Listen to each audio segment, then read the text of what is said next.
Hello everyone, good morning. How are you? देखो, अभी हमने 1.1 के सारे सम्स कर लिए हैं एनसीईआरटी के, लेकिन इसमें एक टॉपिक है, बहुत इंपॉर्टेंट है। पिछले कई सालों में बहुत बार ये क्वेश्चन आ चुका है। टॉपिक है इक्विवेलेंस क्लास। इक्विवेलेंस क्लास बड़ा ही इंपॉर्टेंट टॉपिक है। जैसा मैंने अभी आपको बताया कि पिछले कई सालों से एग्जाम में इसके साथ का क्वेश्चन आ रहा है। व्हाई इट इज इंपॉर्टेंट ये भी हम बता देंगे। और दूसरी बात, एनसीईआरटी में ना बड़ी रफ सी लैंग्वेज लिखी हुई है। मतलब लैंग्वेज तो उनकी टॉप क्लास होती है, लेकिन बच्चों को इजीली समझ नहीं आती और ना ही इसके साथ का कोई क्वेश्चन दे रखा। अगर दे भी रखा है तो वो छुपा के दे रखा है, हालांकि वो क्वेश्चन आप कर चुके हो। पर अगर डायरेक्ट क्वेश्चन आ जाए तो बच्चे कंफ्यूज हो जाते हैं, भी ऐसा हमने कुछ पढ़ा ही नहीं आज तक, है ना। तो आज हम जो करने जा रहे हैं वो है इक्विवेलेंस क्लास। इक्विवेलेंस क्लास एक एलिमेंट की क्लास होती है। सेट होता है एलिमेंट के साथ, रिलेटेड एलिमेंट्स का सेट होता है। इक्विवेलेंस क्लास जिस एलिमेंट का निकाला जाता है वो रिप्रेजेंट किया जाता है स्क्वायर ब्रैकेट ऑफ ए से। बात क्लियर? इसको जो डेफिनेशन दिया हुआ है वो ये है, equivalence class of set A, element A will be equal to X belongs to A. जो भी आपको सेट दिया होगा, एक्स उसका एलिमेंट होगा और एक्स और ए जिसका इक्विवेलेंस क्लास निकालना है, और x जो सेट A में है वो दोनों आपस में रिलेटेड होने चाहिए। बात क्लियर? दूसरी बात, इक्विवेलेंस क्लास के लिए रिलेशन जो है वो इक्विवेलेंस रिलेशन होनी चाहिए। मतलब रिफ्लेक्सिव भी होना चाहिए, सिमेट्रिक भी होना चाहिए और ट्रांजिटिव भी होना चाहिए। अगर इन तीनों में से कोई एक भी नहीं है तो उसका इक्विवेलेंस क्लास नहीं निकलेगा। ठीक है, ये कुछ ऐसा ही लिखा हुआ था। चलो एक क्वेश्चन लेते हैं हम, क्वेश्चन के थ्रू इसे समझने की कोशिश करते हैं। ये कुछ इंपॉर्टेंट पॉइंट है जो कि इसके बाद कंप्लीट करेंगे हम। पहले हम इसको समझ लेते हैं। कहते हैं let A 1 2 3 and R be a relation on A given by R 1 1 2 2 3 3 1 2 and 2 1। Find equivalence classes of 1 2 and 3। 1 2 और 3 की इक्विवेलेंस क्लासेस बतानी है। अब ध्यान से समझिए, पहले हम ये चेक करेंगे कि क्या ये रिफ्लेक्सिव, सिमेट्रिक और ट्रांजिटिव है या नहीं।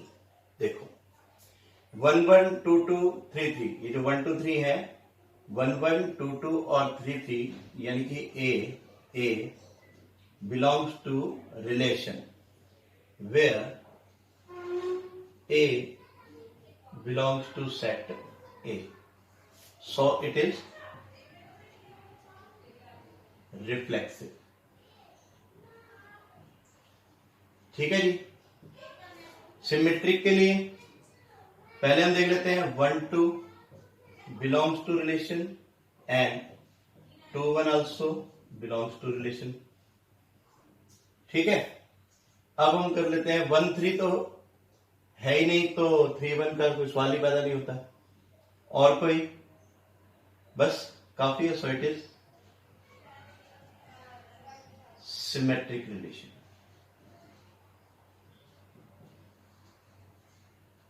एक बात याद रखना, जो रिफ्लेक्सिव रिलेशन होती है वो सिमेट्रिक ऑटोमेटिकली होती है, क्योंकि 1 1 related with belongs to relation, तो उल्टा कर दो तो भी वही है। ठीक है, इसलिए मैंने बात लिखी नहीं है, बाकी आपको पता होनी चाहिए। तीसरा है ट्रांजिटिव। ट्रांजिटिव के लिए ये फर्स्ट पार्ट हो गया इसका, ये सेकंड पार्ट और इसका थर्ड पार्ट है, ये फॉर ट्रांजिटिव। ऊपर हेडिंग में आप लिख लेंगे इसको, फॉर ट्रांजिटिव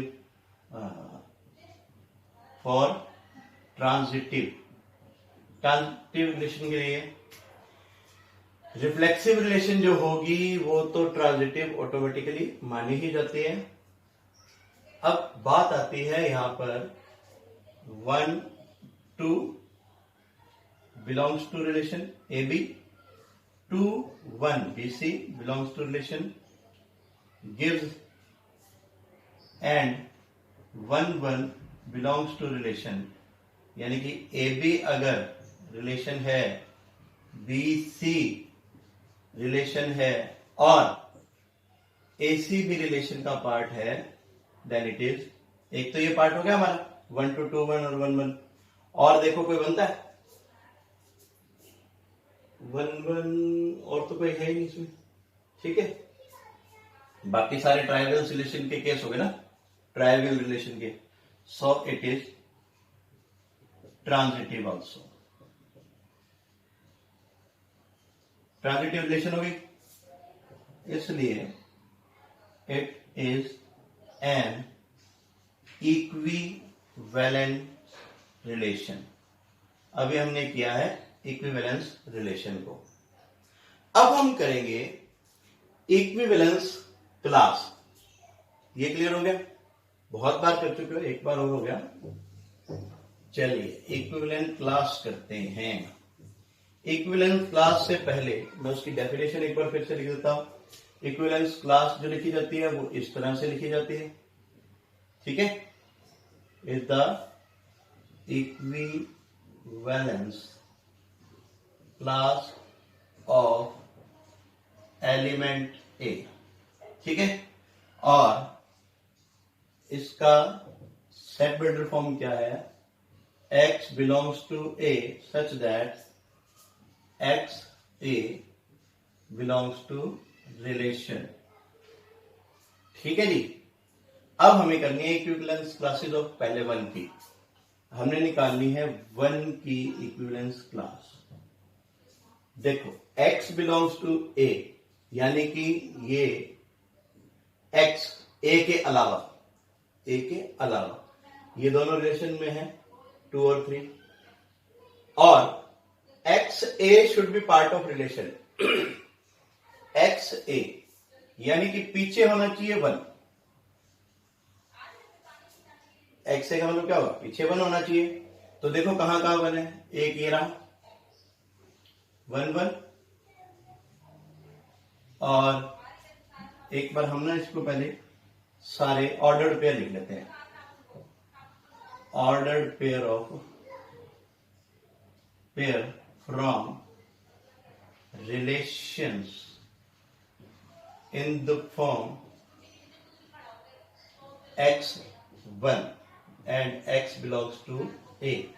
जिसके पीछे 1 है वो ले लेंगे 1 1 और दूसरा 2 1, और तो कोई है ही 1 1 और 2 1, यही दो है। तो इक्विवेलेंस क्लास क्या बनेगी, 1 और 2। बात क्लियर। चलिए इसके बाद हम करते हैं 2 का,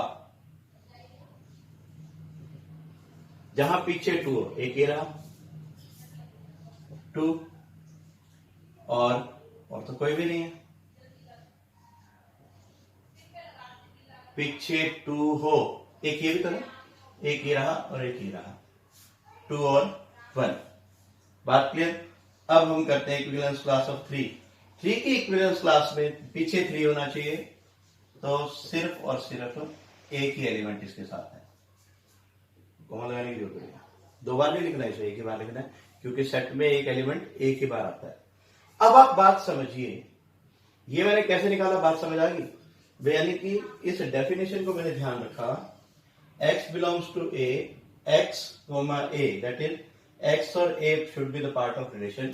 हमारे पास ये रिलेशन है, A हमारे पास 1 है तो हमने पीछे 1 लिखा है, x को देखा तो जहां पीछे 1 है तो उसके साथ वाला x होगा, जो कि यहां 2 जगह पर है, एक यहां पर और एक यहां पर, ठीक है। ये मैंने ऑर्डर्ड पेयर पहले लिख ली ताकि हम बात को समझ सकेंगे। पीछे तो 1 है ही, आगे क्या है 1 और 2। 1 का पार्ट मैंने करवा दिया, 2 का पार्ट आपको समझा देते हैं दोबारा से। 2 के लिए जिसके पीछे 2 हो, एक ये रहा एक ये रहा, तो इसके ऑर्डर पेयर बनेंगे 2 और 1। और 3 के लिए 3 का ऑर्डर पेयर बन रहा है सिर्फ 3। बात क्लियर होगी। ये है equivalence classes of 1, 2 and 3। Clear. अब ध्यान से एक बात और समझिए, जो मैंने यहाँ पे नोट्स लिखे हैं वो देख लीजिए। पहला है corresponding to every element in A there is an equivalence class. मतलब ये है कि अगर जितने भी एलिमेंट होते हैं ना, ये जितने भी एलिमेंट होते हैं इनका इक्विवेलेंस क्लास जरूर होगा। ठीक है। दूसरा पॉइंट, इनके इक्विवेलेंस क्लास में हम आपको बताते हैं in any two equivalence classes, जो दो इक्विवेलेंस क्लासेस होंगी या तो वो आइडेंटिकल होंगी, सेम होंगी, या वो डिसजॉइंट होंगी। चेक कर लेते हैं हम। जैसे 1 का इक्विवेलेंस क्लास, ध्यान से देखिए, ये दोनों सेम है, सेट में एलिमेंट आगे पीछे हो जाए कोई फर्क नहीं पड़ता, तो इक्विवेलेंस क्लासेस इन दोनों की सेम है। और इसको अगर कंपेयर करें तो ये डिसजॉइंट है, मतलब इनके बीच में कुछ भी कॉमन नहीं है। बात क्लियर? समझ आया? समझ आया कि नहीं? हेक्टिक तो नहीं लग रहा? आसान है, कोई ज्यादा मुश्किल नहीं है। मैं आपको बता देता हूं, इसके साथ के जो आप क्वेश्चन एनसीईआरटी से कर चुके हैं, अगर नहीं भी किए तो आप ये समझ सकते हैं। मैंने एनसीईआरटी बुक निकाल ली है यहाँ पर, आपको बता देते हैं सम कौन कौन से हैं। एक हमारा क्वेश्चन नंबर 9 जो था, जिसमें हमें find set of all elements related to 1 निकालना था। तो जो 1 से रिलेटेड है, जैसे यहां पर ए से रिलेटेड थे, वो सारे एलिमेंट थे, तो 1 से रिलेटेड जितने भी होंगे उनका जो सेट बनाएंगे that will be equivalence class of 1। और भी इसके साथ का कोई क्वेश्चन है? चलो, एक ये तो है, बाकी भी कोई हो तो कमेंट सेक्शन में लिख देना कि सर आपने ये नहीं बताया, मुझे अच्छा लगेगा। ठीक है। तो इसके बाद हम एक और टिपिकल क्वेश्चन करते हैं। अभी इसे नोट कर लीजिए, पूरा कॉन्सेप्ट नोट कर लीजिए। देखो, मैंने इसमें थोड़ा सा और ऐड कर दिया है। जो हमने इक्विवेलेंस क्लास 1 की निकाली, 2 की निकाली और 3 की निकाली, उसे थोड़ा सा इलेबोरेट करके लिख दिया कि हम स्क्वायर ब्रैकेट ऑफ 1 से पहले अगर इक्विवेलेंस क्लास ऑफ 1, ये मैंने आगे जो लिखा है यहाँ पर ध्यान से देखिए, ये चीज, ये जो है, ये हमने जान करके इसको डिफाइन करके लिख दिया ताकि आपको अच्छे से याद रह जाए। ठीक है, बात क्लियर है? ये आप देख रहे हैं यहाँ पर। और ऐसे इक्विवेलेंस क्लास ऑफ 2 और इक्विवेलेंस क्लास ऑफ 3। बात क्लियर? अब आप इसे नोट कर सकते हैं अच्छे से। ठीक है, अब हम करते हैं एक नए तरह का क्वेश्चन। आपने ऐसा क्वेश्चन पहले नहीं देखा होगा, आई गारंटीड। ठीक है, देखो क्वेश्चन क्या है। ये कभी बोर्ड में आया हुआ क्वेश्चन है, अब सामने आ रहा है तो इसे पूरा करते हैं। कह रहा prove that the relation R on the set n cross n।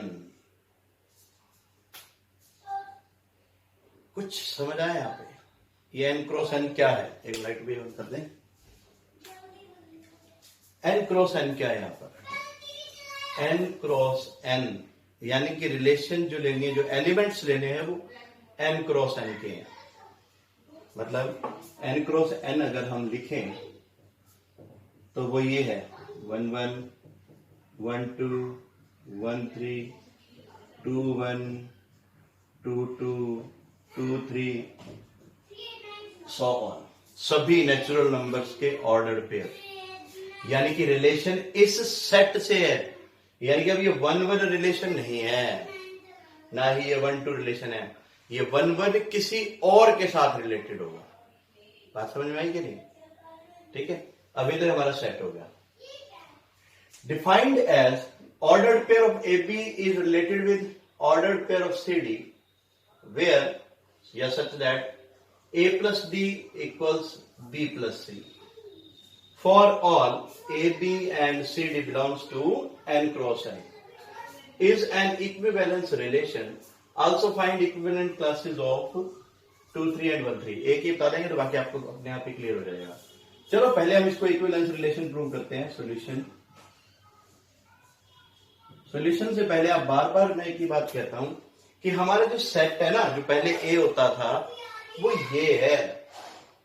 ठीक है, मतलब इसका एक एलिमेंट ये है तो दूसरा एलिमेंट ये है।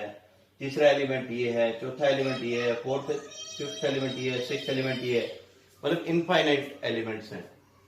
बात करते हैं हम कि फॉर रिफ्लेक्सिव, रिफ्लेक्सिव के लिए क्या करते हैं हम, याद करो।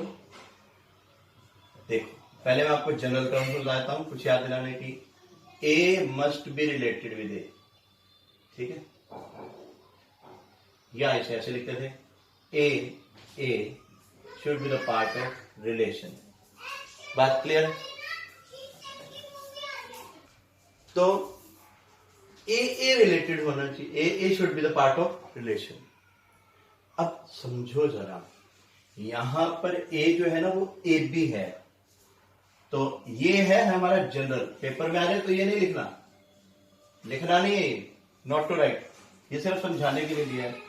तो यहां पर होना चाहिए A B must be related with A B, A B must be related with A B. हमने देखा कि A B related with C D कैसे रिप्रेजेंट हो रहा है, A plus D is equal to B plus C से, ये रही रिलेशन, ठीक है। अब मैं क्या करता हूं, ये तो ए है, ये बी है, यहां ये सी हो गया और ये डी हो गया। इस रिलेशन को मैं अगर यहां पे सॉल्व करूं तो इसके साथ ये रिलेटेड है, मतलब एडिड है, ए प्लस बी, और ये प्लस बी है ना, तो ये ए और यहां ये डी बनेगा। यहां है बी प्लस सी, बी यहां पर बी ही है और सी यहां पर क्या है, ए। एडिशन क्या होती है, कॉम्यूटेटिव होते हैं।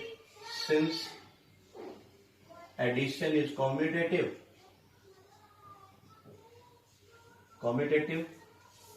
इसलिए ए बी कॉम्यूटेटिव मतलब ये दोनों आपस में इक्वल हैं, यही तो चेक करना है कि ये इक्वल है।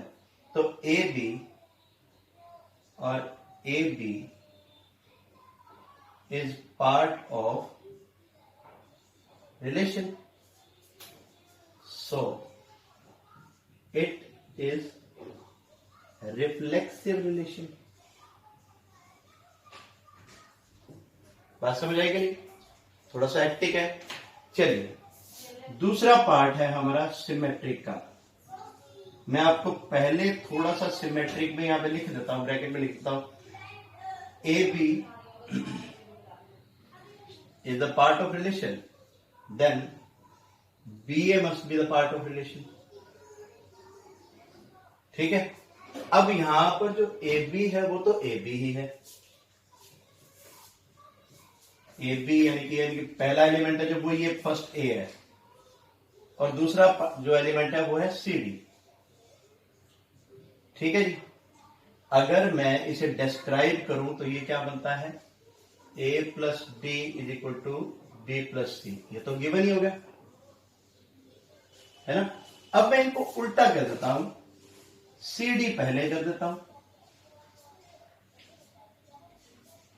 Because A B C D belongs to relation, C D पहले कर देता हूं और ए बी बाद में। देखो जैसे ये A B belongs to relation है, तो ये पूरा है ए और ये पूरा है बी, ये रिलेशन हो गई। अब हमें चेक करना है B A belongs to relation, ये हो गया बी और ये हो गया ए।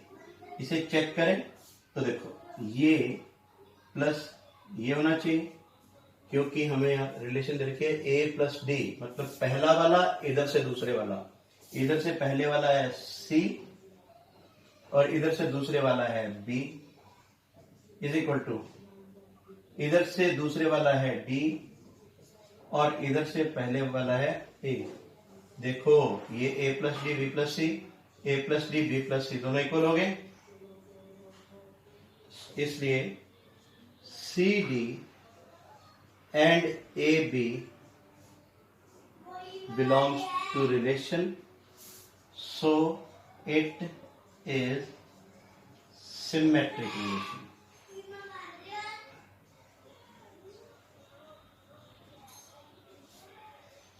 समझ आया कि नहीं, उम्मीद करता हूं आगे होगा। एक बार इसे नोट कर लीजिए पॉज करके, क्योंकि अभी हम ट्रांजिटिव करेंगे इसके बाद। ठीक है, क्लियर? चलिए,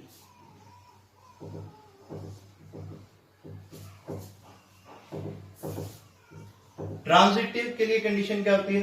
if A related with B, B related with C, then A must related with C. अब हम करेंगे ट्रांजिटिव। मैं यहां पे इसकी फॉर्मेट पहले लिख लेता हूं। ए बी से रिलेटेड, बी सी से रिलेटेड, इंप्लाइज होना चाहिए ए सी से रिलेटेड। यहां जो रिलेशन दे रखी है वो दे रखी है A B related with C D as A plus D and is equal to B plus C. चलिए, यानी कि पहले का चौथे के साथ, दूसरे का पहले के साथ। चलिए, ट्रांजिटिव के लिए सबसे पहले ले लेते हैं हम A B related with C D. दो element A B related with C D gives the result A plus D is equal to B plus C, where AB belongs to n cross n and CD belongs to n cross n। ठीक है जी, A और B ये चीज हमने देख ली। अब हमें चाहिए BC। B क्या है? CD रिलेटेड विद, हम EF ले लेंगे। अब दो एलिमेंट्स और चाहिए, इंप्लाइज क्या देता है हमें ये relation? C plus F is equal to D plus A. ठीक है जी, सी डी ऑलरेडी हमें इसका पार्ट देखा है, तो हम यहाँ ई एफ और डाल देंगे साथ में, belongs to N cross N. अब क्या करें बताओ? अब हमें निकालना है ए बी और ई एफ रिलेटेड हो, है ना? ए बी और ई एफ रिलेटेड हो। पहले इस बात को समझे जरा। अगर ए B related with E F है तो हमारे पास रिजल्ट होना चाहिए ए प्लस एफ और सामने होना चाहिए बी प्लस ई। हो सकता है, बड़ा ही आसान है। Adding one and two, adding these terms, यहां से आ जाएगा A plus D plus C plus F is equal to B plus C plus D plus E. कुछ कटता है? एक तो सी से सी कट गया, एक ये डी से डी कट गया। यहां से क्या आ गया? A plus F is equal to B plus E, which gives क्या रिलेशन देता है? ए और B related with F E, so that A B and F E are the parts of relation, so it is transitive. ये transitive हो गया। अगर एक transitive है, रिफ्लेक्सिव और सिमेट्रिक पहले कर चुके हो, ट्रांजिटिव मैंने करवा दिया, ये क्या बन गया? इक्विवेलेंस रिलेशन हो गया। इक्विवेलेंस रिलेशन रब कर दें, नोट कर लो फटाफट। थोड़ा सा हेक्टिक है, मुश्किल नहीं है। मैं फिर से बता दूं, मुश्किल ये बिल्कुल भी नहीं है। बस यहां से सोचो और अप्लाई करो, फिर आता है मजा करने का। ठीक है, अब बात आती है 2-3, और पहले 2-3 के हम इक्विवेलेंस क्लास निकालते हैं और फिर निकालेंगे हम 1-3 के।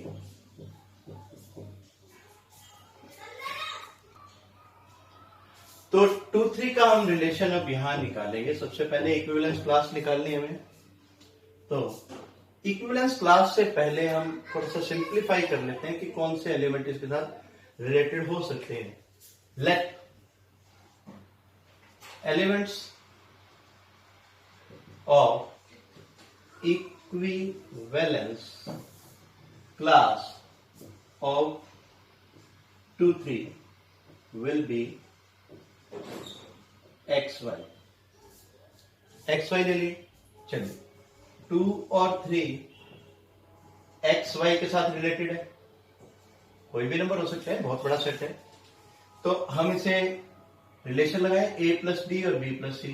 a प्लस डी यानी कि 2 plus Y is equal to 3 plus X. यहां से मैं y की वैल्यू निकाल देता हूं, तो ये हो जाएगा 3 plus x minus 2 that is x plus 1। ठीक है, यानी कि पहला एलिमेंट x है तो दूसरा एलिमेंट क्या होगा, x प्लस 1 होगा।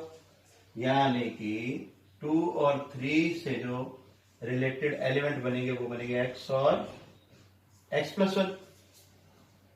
ठीक है जी, x और x प्लस 1 बनेंगे। तो अगर मैं इसे सेट के फॉर्म में लिखना चाहूं तो ये क्या बनेगा, 2 3, जिसे हम यहां पे लिखेंगे इक्विवेलेंट प्लस और 2 3 इज इक्वल टू 2 3 एक एलिमेंट है, ये क्या बनेगा, आप यहां वैल्यू भरते जाइए। x की वैल्यू 1 तो दूसरी वैल्यू 2, फिर x की वैल्यू 2 तो ये 3, फिर यहां पर 3 तो ये 4, ये 4 तो ये 5। इस तरह से ये बन गई हमारी इक्विवेलेंस क्लास ऑफ एलिमेंट 2 3। समझ आया? देखो बोर्ड का क्वेश्चन है, अगर बोर्ड देता है ना ऐसा क्वेश्चन तो समझ लो कि कुछ जबरदस्त सा ही क्वेश्चन होता है।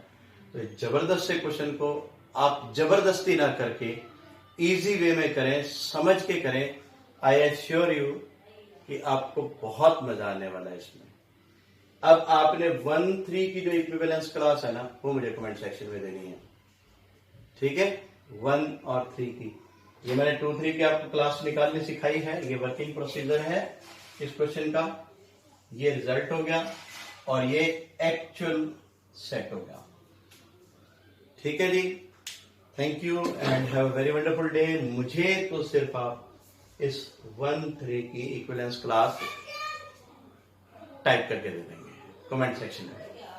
Have a wonderful time and may God bless you all. Thank you.